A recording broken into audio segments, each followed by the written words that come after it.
Hello, everybody, and welcome to the 6th edition of Impact Matters. I'm Amy Hall, and I'm going to put my video up so you can see me. I'm Amy Hall, and I am the founder and president of Impactorum, a coaching and advisory service for sustainability and CSR professionals. With me are Sienna Spitzer and Anela Doisic, who are helping to facilitate this webcast. Anela?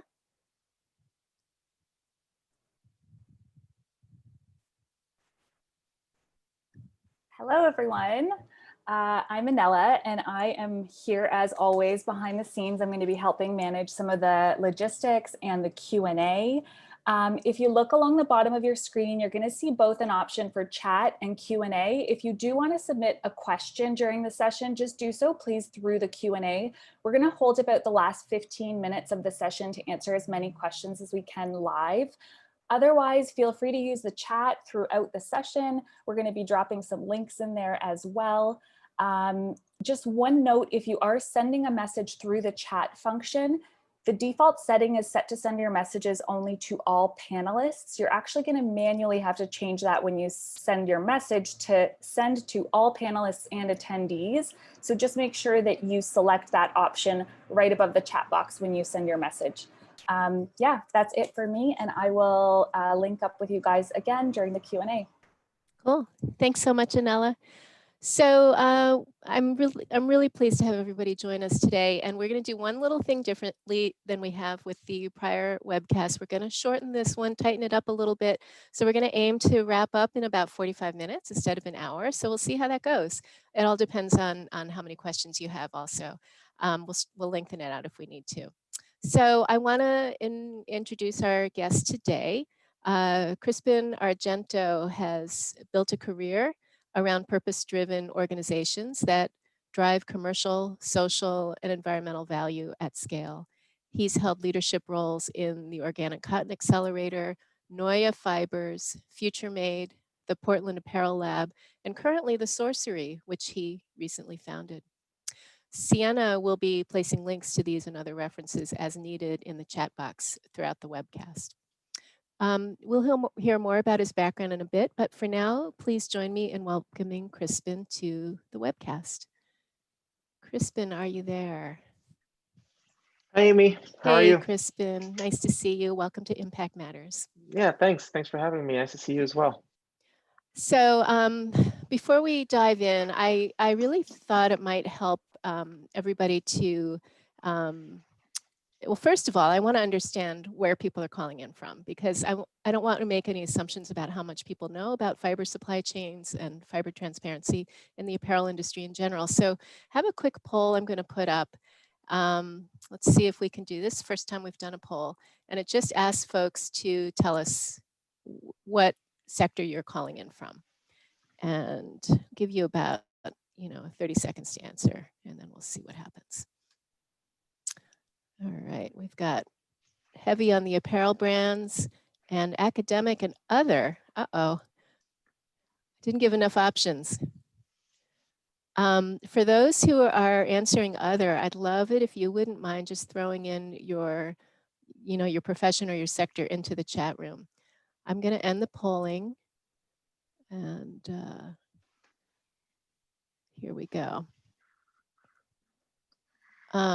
You can see where we are here, mostly apparel brands. So I think people probably have some familiarity with this topic. And if anybody's saying in the chat, I'm going to stop sharing the results here. Nobody's telling us where the other is from. MBA student, merchandising and strategy, budding entrepreneur, love that. Impact MBA, cool, yay. All right. So Crispin, if you don't mind, just we're gonna start at the very beginning, as they say, and just talking about what a supply chain is. I brought a little prop here downstairs from my room. I've got a t-shirt. It happens to be an Eileen Fisher t-shirt. It does say made in China. And I looked in the tag earlier and it says 100% organic cotton. And so I wondered if we could use this as a kind of prop or a model as to how would you think about a supply chain for a shirt like this? We know where it's made, we know what it's made of, and what else can you tell us about this? I think a supply chain, of course, is formally defined as, I would say it's various activities that are performed by interconnected people and organizations that deliver goods and I guess also services to the consumer, right? In the case of that T-shirt, that T-shirt is technically in the middle of its supply chain, if you will. You're the consumer. There's a second life for it at some point down the road, I'm assuming. But that T-shirt, of course, started as raw fiber. In fact, it started as a seed, and that seed was put into the ground. It was grown by a farmer. That fiber was picked and processed and cleaned and spun into yarn and wove or knitted, in this case, knitted into a cotton fabric and cut and sewn into that T-shirt. And then, of course, sent to the brand that's done. What we know about that T-shirt is that it was cut and sewn in China. We don't necessarily know where the fabric came from, likely China, because of its vertical nature of how it operates. But we also don't know where that cotton came from or where that farmer is.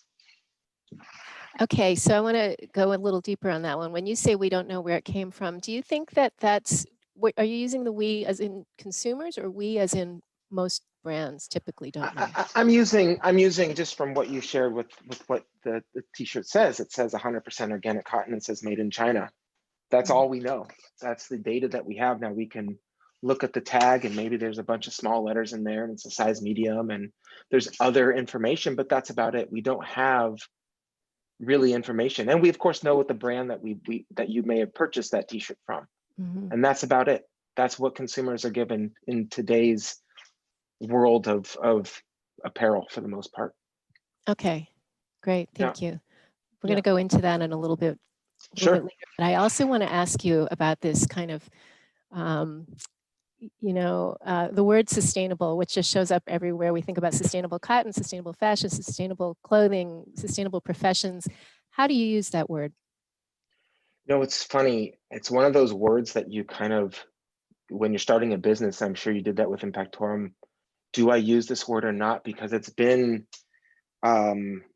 misunderstood, I think, in a lot of ways. But formally, of course, sustainable, I think it has its roots in Latin, and it's from the word sustainere, and it means to hold and to keep, right? But of course, the etymology of that word has changed over time, and it was formally defined in the 70s during this kind of a commission called the Brundtland Commission, that we use that definition. But again, it's also been farther modernized, and it's almost to a point, Amy, that, and sadly, because it's a beautiful word, but sadly, it's become meaningless, particularly in the apparel sector, because we haven't invested in sustainability to give it meaning and credibility. We've built these narratives around this concept of sustainability, but it's really been shaped in image and not in true impact to this day and age. Even though we've been at it, you're a professional in this sector, I'm a professional in this sector. And not to say that we haven't had progress, but we now are coming up with other words like circularity and regenerative to replace sustainable. And we're still making the same mistakes as those meanings. Those words will also be meaningless if we don't actually invest to give them credibility. It's like having a currency. It's like a fiat currency. And if there's nothing behind it, then what does it mean? And that's what the sector right now is grappling with, unfortunately. I guess what it means to me is just that, it's a beautiful word. Let's take that ownership of that back and define it by impact. And what I mean by impact is meaningful and measurable data around social and environmental progress that our apparel and our choices of purchasing can drive. If that gives you. Oh, that's fantastic. So you've actually now just defined impact also. I love that. Meaningful, measurable data. And I lost the rest of it because I was trying to write it all down.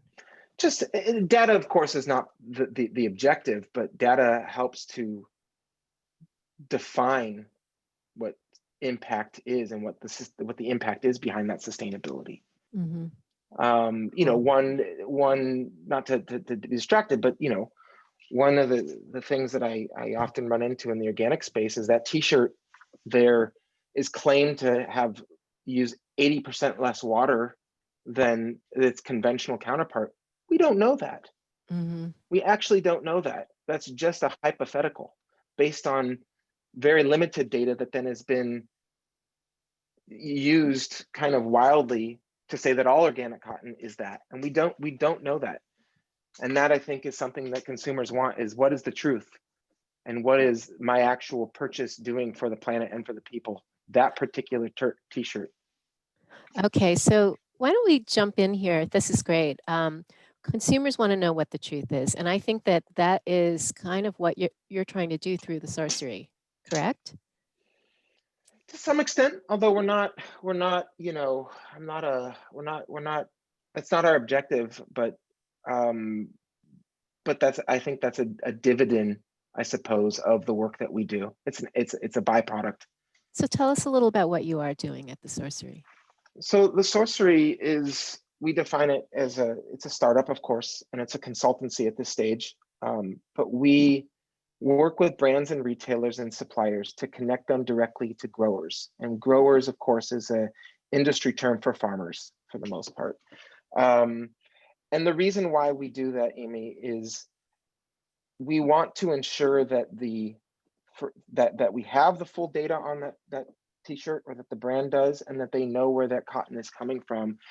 And they are empowered to then intervene at that stage, at the raw material stage where the cotton comes from, to ensure that the environmental practices, the social practices that are defined by the certification that it sits under are actually really happening at the farm.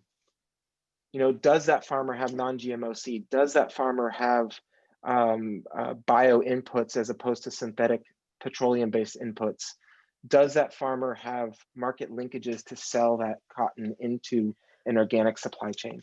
Okay, so hold on a second. This is really interesting. So what you're saying is the certifications that many of us who work inside brands, or many of us who are consumers and read about, may not be reliable, right? Just because something is certified doesn't mean it's actually happening. Is that the assumption we're making? It's an assumption, but again, we also have misunderstood the value and the purpose of certifications. I think that the certifications are the floor, not the ceiling.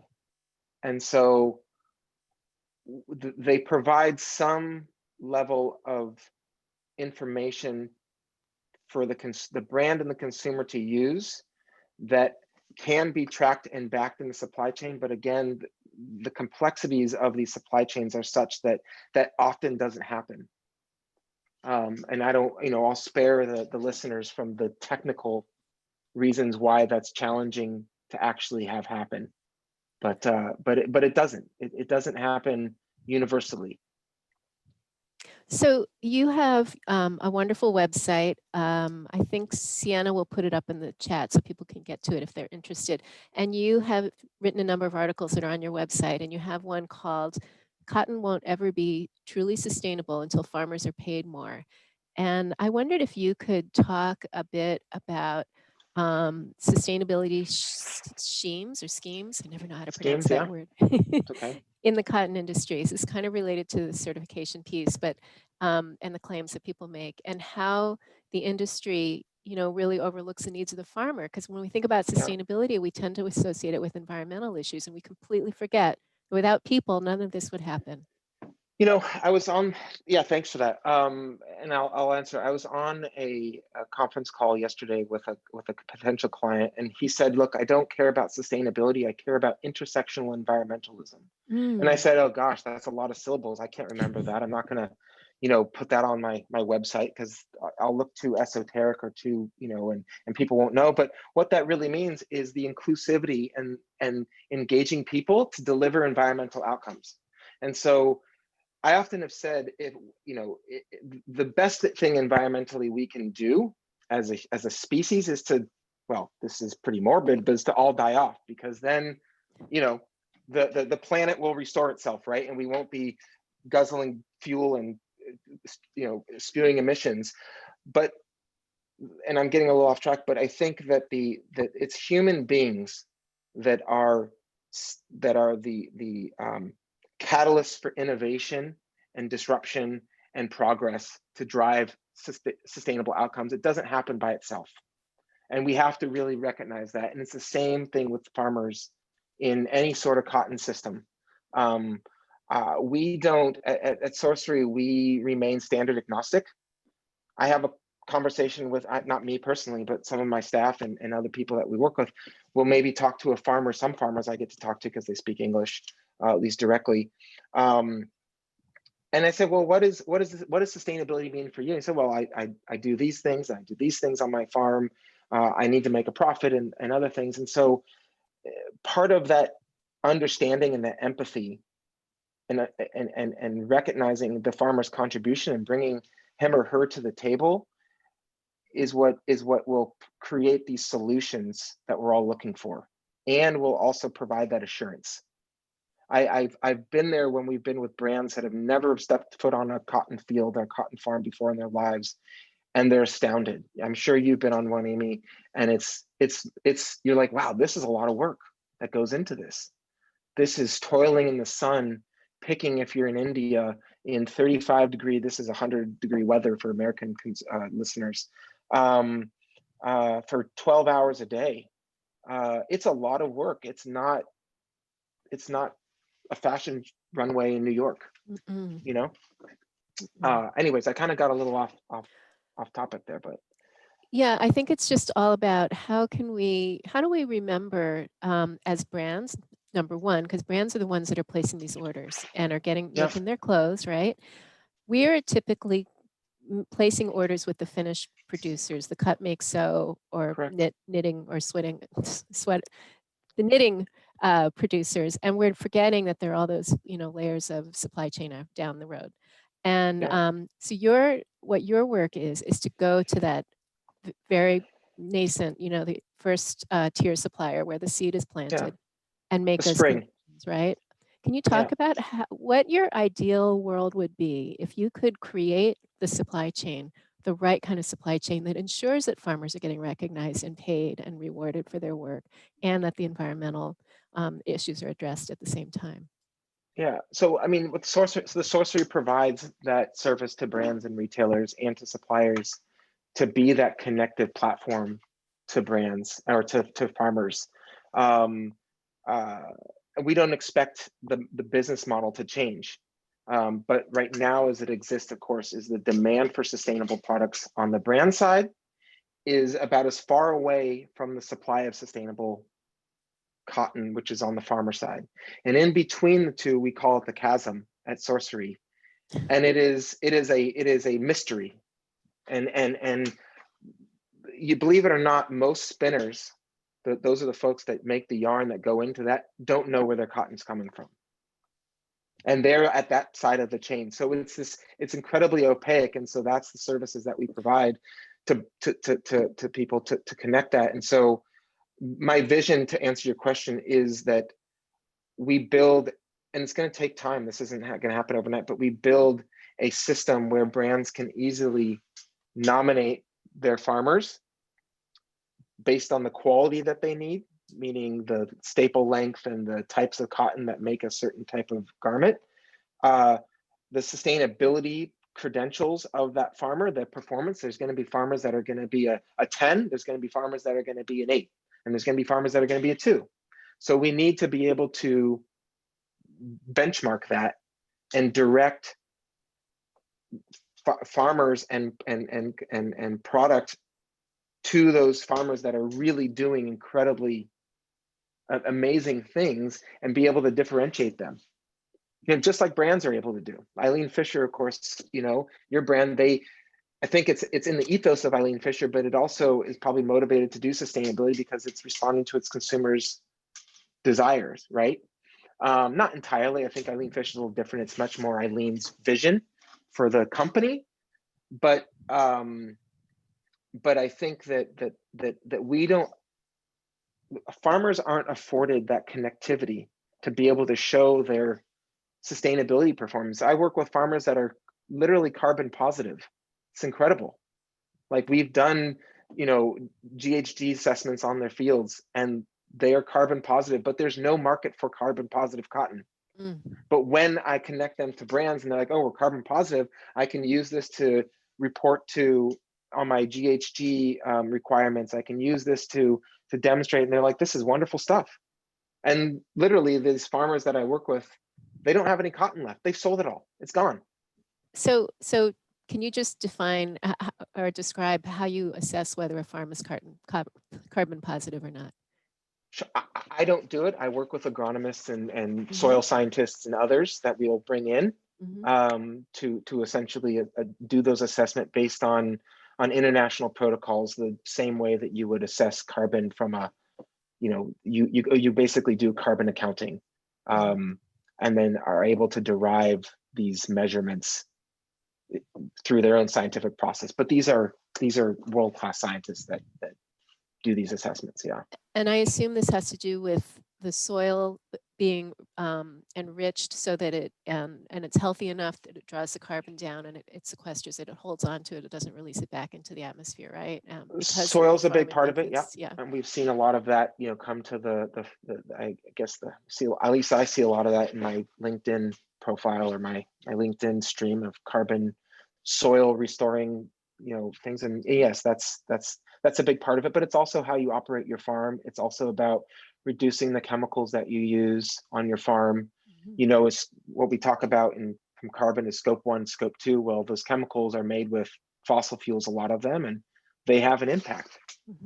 And so when you are stewards of your land and you do that correctly, that's an outcome. And are there, so you mentioned Eileen Fisher, are there any other brands that are already doing any sourcing in this way that you can name? There's quite a few. Oh, yeah, good. There's quite a few. I mean, I had the, you know, while I was at the Organic Cotton Accelerator, all of the brands that were part of that were nominating at the farm level and buying cotton from farmers in which they knew. We're working with a number of different brands and suppliers that are doing the same. Some of them I can't share because I'm under NDA, but there's definitely, this is not a novel thing anymore. It is a growing and I wouldn't even call it a trend. It's a growing shift in the way brands, retailers, and their suppliers are doing business. Can you name any brands? I'm thinking that maybe there might be some people listening who want to support those brands. That's all. That's all. Sure. Yeah. No, I can. I mean, that some of them are on my website. We've done some work with Bestseller. We've done some work with Boll and Branch. We're in discussions with a number of other brands. I'm protecting our non-disclosure, but yes. Totally. Okay. And is this unique to cotton? Or are other fibers also being addressed in the same way? To your knowledge? Other fibers are being addressed. We focus on cotton because it's where our knowledge is. Although we do get approached by some clients to do this in cashmere and alpaca and other things because the fundamentals of what we offer are relatively the same. You know, the famed Italian cashmere brand Loro Piana, they buy everything direct to farm. They engage directly with farmers in China and with herders in Mongolia. And the reason why they do that is to get that quality of cashmere. One, the growers have to manage their land sustainably, but they also have to be the first ones to buy. And they have to have that relationship and create that mutual respect and loyalty between brand and grower or brand and herder to be able to achieve that level of quality that, you know, constitutes a $500,000 sweater. $500,000 sweater? No, a $500 to $1,000 oh, sweater. Thank you. Look on Loro Piana's website, but yeah, they do that, and there are other brands that are doing that. You can see out there. They're not all luxury brands. I just want to pause and just remind folks, if you have any questions, to drop them in the chat or the Q&A, and we'll be monitoring those. But I wanted to ask another question about, you know, so imagine for a sort of a smaller brand, it might be a little easier for them to kind of manage their supply chain, kind of really get to know who their suppliers are, go beyond that first year, get to know some of the farmers. We're talking about scale, you know, the bigger brands, Yeah, even, you know, yeah, I'm thinking um, Gap, uh, gosh, you can name any number of yeah, brands, yeah. but the ones that I think about with cotton, denim brands, et cetera. What are the challenges that they face, and why do you think that why do you think this is so hard for them? It depends on the brand and again how they're structured. Some small brands have a difficult time because they don't have the leverage and the relationships with their suppliers to get the information and knowledge that they need to be able to do this. We of course can help out with that because we know the right questions to ask. With the larger brands, they have the more leverage. Of course, the breadth of product is much bigger, right? But if you go, again, if you take a smaller brand and you know, and it depends, of course, how small, but let's take a brand like Eileen Fisher, which is a medium-sized brand, I would say, in the grand scheme of things, right? You know, several hundred, maybe 1,000 SKUs or something, but each of those SKUs, each of those products, there's a supply chain behind it. So let's just do it for one product category, right? That's possible. Mhm. And the same thing with the Gaps or the Zaras of the world or whomever. Let's do it for one product category, and it's the same fundamentals. There's a cut and sew facility that may make 10,000 t-shirts versus 100,000 t-shirts. You know, I'm kind of Mhm. comparing the two large brands. You know, there's fabric that is making, you know, the equivalent fabric to make those t-shirts, equivalent yarn to make those fabric, and then the equivalent fiber that goes into that yarn. So you can map it out regardless of how big the brand is. It's case by case. It's product by product. Mhm. Isn't it true though that cotton in itself is really hard to map because of how it is sold on the marketplace? And um, you know, so how do we deal with that? How do we think about that in relation to this model that you're setting up here? Well, all fibers for the most part are traded commodities. So, you know, you hear the commodity exchanges, you know, everything from oil to gold to rice. Well, cotton's part of that ecosystem. And so it is difficult to track, but again, despite the what are called securities, how they're traded, there still is the physical movement of cotton. It really, it takes, it's like I said earlier, it's grown on a farm. That fiber is packaged and cleaned and packaged into bales. Those bales have to be put into a container and shipped. And so if you kind of, I suppose, go underneath a lot of the commercial trade, you can. I mean, in some respects, what we're doing is decommoditizing cotton, Mhm. although some people see that as a threat. But we also work with the merchants that have created this opaque network to some extent, because that's just, it's not, they didn't do this deliberately. It's just the way that cotton's been traded for the last 75 years. Does that give you some clarity on I think so. I that? think so. Yeah. Yeah, Yeah. And I also yeah, just wanted to pivot a little bit and just talk sure. about how you actually got into this work, because I think there are some people, I think about the academic folks on the call, who might be even thinking about like how to plan the next few decades of their professional lives, and how did that Yeah, happen for you? you know, not to give you my whole professional or life story, but it's been the last decade. I'd say that and I'm fortunate to have this, but the theme has been curiosity. My formal training in school was in urban development, and I worked in commercial real estate. And I, at the time in my life, had my partner at the time, she had started a brand, and that's what got me into fashion. And understanding the business of fashion. Of course, we now know that as a magazine that is, you know, well read, but that to me was fascinating. And so this journey of curiosity from helping small brands, you know, get off the ground to build, to then recognizing the challenges of sustainability, to then being recruited to work at Oka, and led me to this moment. But it's been curiosity and a drive to solve problems. I mean, I think a lot of what formulated this Sorcery was talking to both a lot of our brands that we worked with in Oka, as well as other brands that work with BCI, and they always talked about this chasm that I talked about and said, well, if there's a chasm, why don't we close that gap? And so that's what the Sorcery is. Cool, cool. Yeah. What is your vision for long-term vision? You know, that kind of ideal vision for this work and for the industry. This is a terrible answer, but it's the answer I give all the time, but it's to go out of business. And the reason why that is, that doesn't seem like a very sustainable business model to me. No, but what I mean is Sorcery will go out of business when the chasm is closed. And where our service is no longer needed, where this type of sourcing is sourcing. It's not sustainable sourcing. It is what it is, how the sector operates. We're a long way from there, but that was my business plan as executive director at Oka, and it's my business plan as the director and founder of the Sorcery. In the meantime, you know, I'm able to help a lot of brands do this and suppliers and change people's lives. I mean, really, that's it. You can't, the reward of meeting with farmers in India that literally make $500 a year net, and a 10% what's called a premium that we pay them for organic or for doing sustainable cotton farming. Not we, but the brands and the supply chain that agrees to pay them.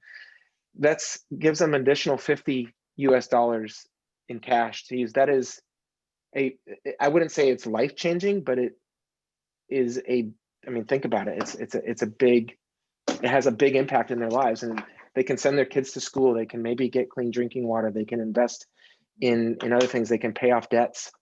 So that's big. And it's all because they are contributing and they are working to deliver sustainability benefits, not only to their communities, but to the planet. And then of course, the brands can be rewarded for that by consumers. That makes me think about the fair trade model, which typically applies to coffee and sort of other kinds of commodities, has less so applied to apparel, but and fibers. But I wonder how you see the comparison. Like, is that a model that it could work here, or is what you're doing similar to that model? It's similar in some respects. I think the objectives are the same, although, you know, I don't know per se what fair trade's objectives are. But I would argue that part of what we do is little f, little t in terms of fairly traded. We aren't a certification. We don't have licensing to use our labels. Everything that we do outside of the consulting work is in the cost of goods. So it becomes commercialized and is immediately scalable. And, you know, the costs that we would charge, for example, on a bale of cotton, don't really end up showing up in the finished product cost for what we do specifically.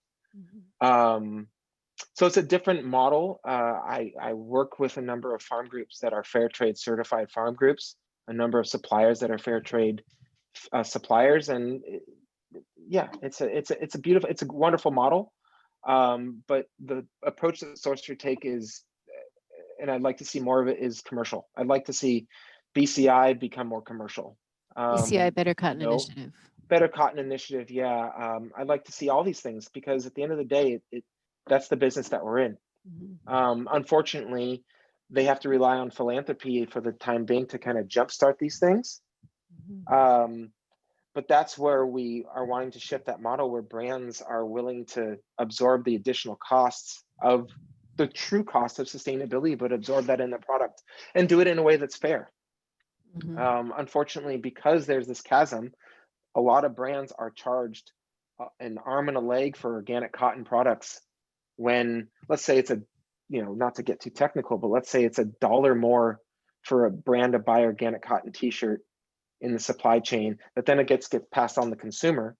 That $1 to make that thing organic is if you were to take that 100 US cents and shift that to the farm level, you can change people's lives like you wouldn't believe. You could build schools, you can develop sanitation tanks, you can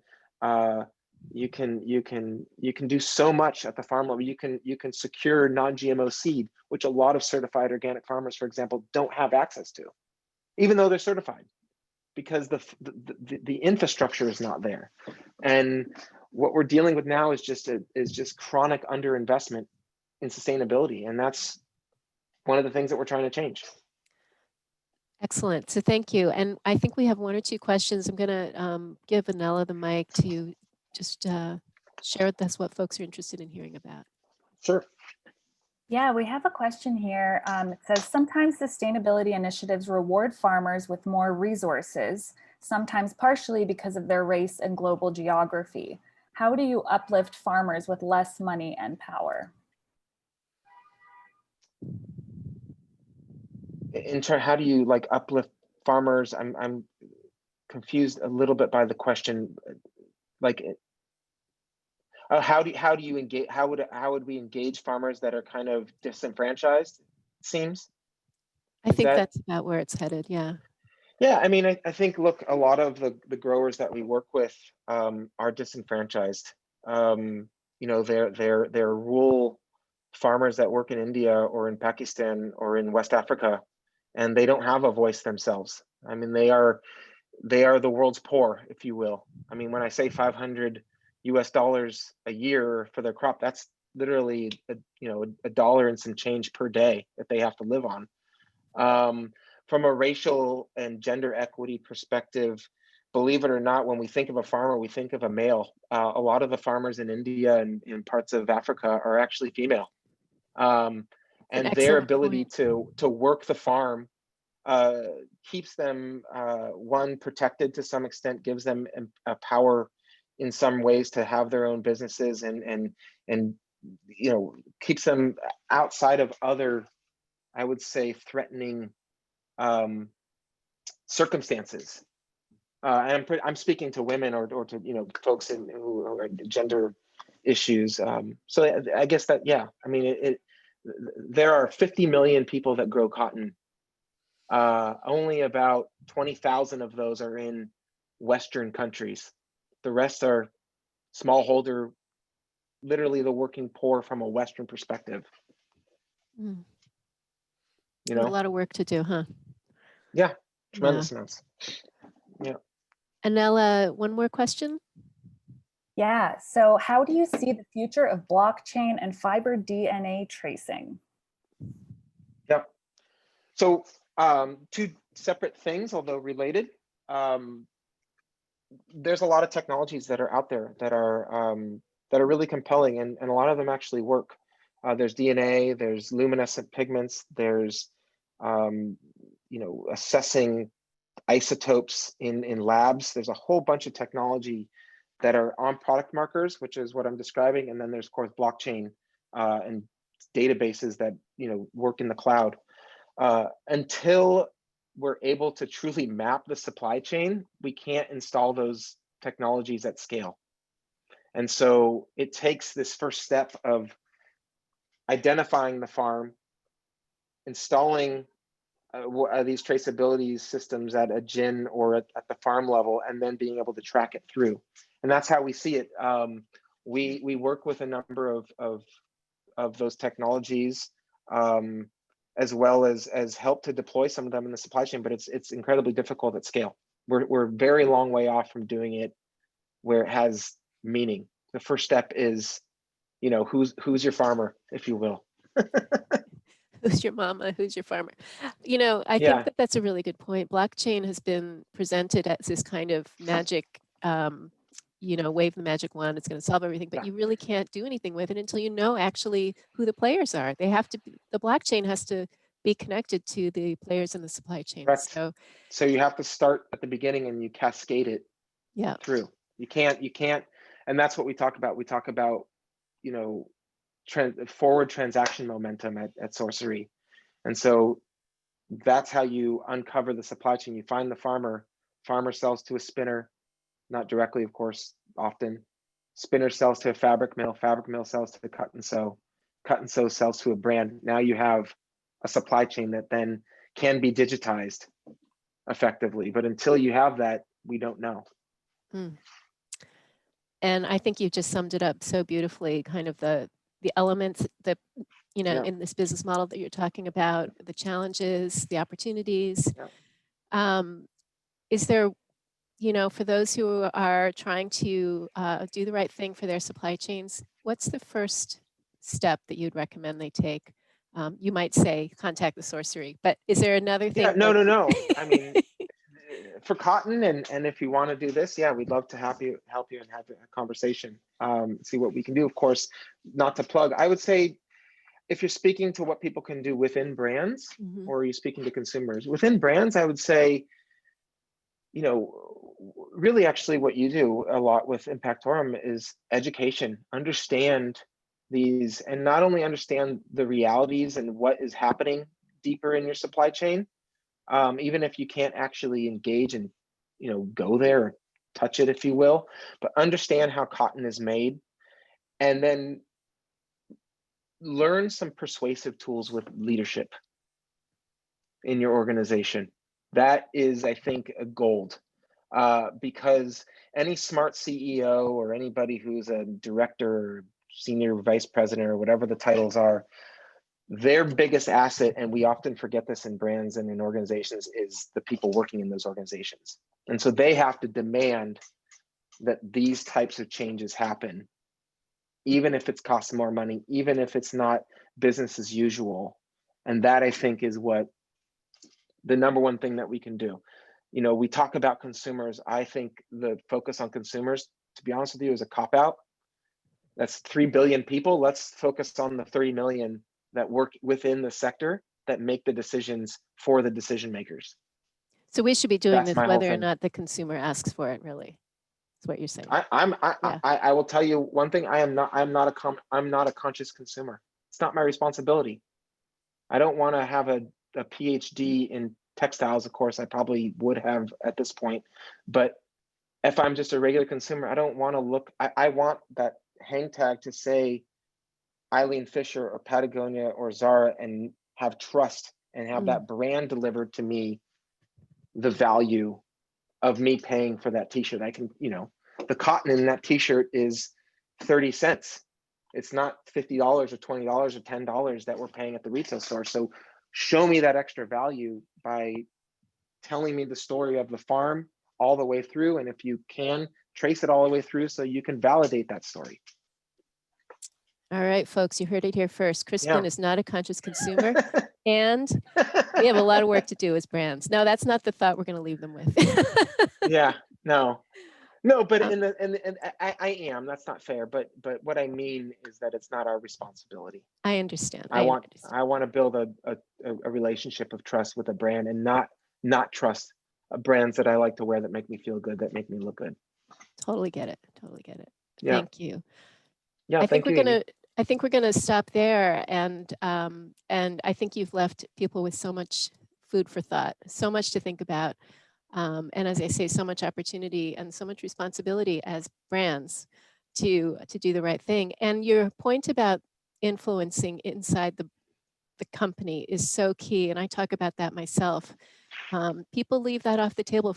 They forget that this is all about the human interaction to make stuff happen. And so, so thank you for raising that. Yeah, of course. Just quickly, just to share a quick story on that. When I was working more in kind of traditional consulting, Amy, I used to meet with a group of folks from a now a defunct brand, but a very, at one point, successful brand at $3 billion US in revenue.